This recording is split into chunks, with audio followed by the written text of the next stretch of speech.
10 محرم کا روزہ رکھنا مسنون ہے، ساتھ 11 کا یا 9 کا شامل کر لیا جائے۔ حضور جب تشریف لائے مدینہ المنورہ میں تو حضور نے دیکھا کہ یہود روزہ رکھتے تھے، تو پوچھا تم روزہ کیوں رکھتے ہو؟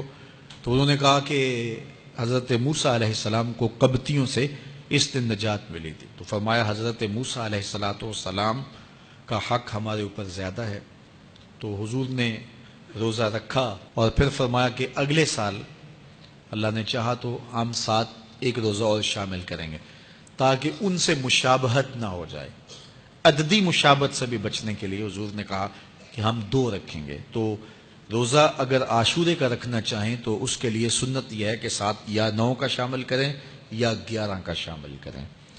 تو جو افضل ترین روزے ہیں ان میں سے عاشورے کے روزوں کا بھی شمار ہوتا ہے۔ تو اگر ممکن ہو تو جن کو اللہ نے صحت عطا کی ہے، تو آج کل اتنی شدت کی گرمی بھی باقی نہیں رہی، تو وہ یہ روزے رکھیں، ذکر و فکر کے اندر ان ایام کو گزاریں، اپنے والدین کی قبروں پر، اعزاء و اقرباء کی قبروں پر ہر جمعے کو جانا چاہیے۔ اس کے علاوہ بھی جب موقع ملے، یہ رواج جو پیدا ہو گیا ہے کہ 9 محرم کو یا 10 محرم کو مٹی ڈالنے کے لیے وہاں قبرستان میں جایا جاتا ہے، یہ 8 10 15 سال سے شروع ہوا ہے، جبکہ اس کی کوئی اصل نہیں ہے۔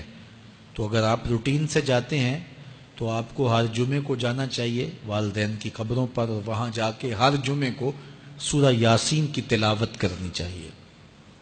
تو سال کے بعد صرف 10 محرم کو یا 9 محرم کو جانا، یہ بہرحال اس دور کی ایجاد ہے، یہ کوئی مسنون نہیں ہے اور یہ کوئی سنت نہیں ہے۔ تو روٹین سے اگر کوئی جانے والا ہے تو چلا جاتا ہے تو کوئی حرج نہیں ہے۔ تو باقی یہ بڑے اشرف ایام ہیں، بابرکت ایام ہیں، اور ان کو بہت ساری نسبتیں حاصل ہیں۔ حضرت امام حسین رضی اللہ تعالی عنہ کی شہادت کے ساتھ یوم عاشور کو نسبت حاصل ہے، اور اس کے علاوہ بھی بہت سارے عالی مرتبت جو ہے وہ ہستیوں کے وصال کا دن بھی ہے، اور بہت سارے واقعات اس دن جو ہے وہ روح پذیر ہوئے ہیں۔ تو یہ اس لحاظ سے بہت ہی بابرکت اور جو ہے وہ مبارک یوم ہے۔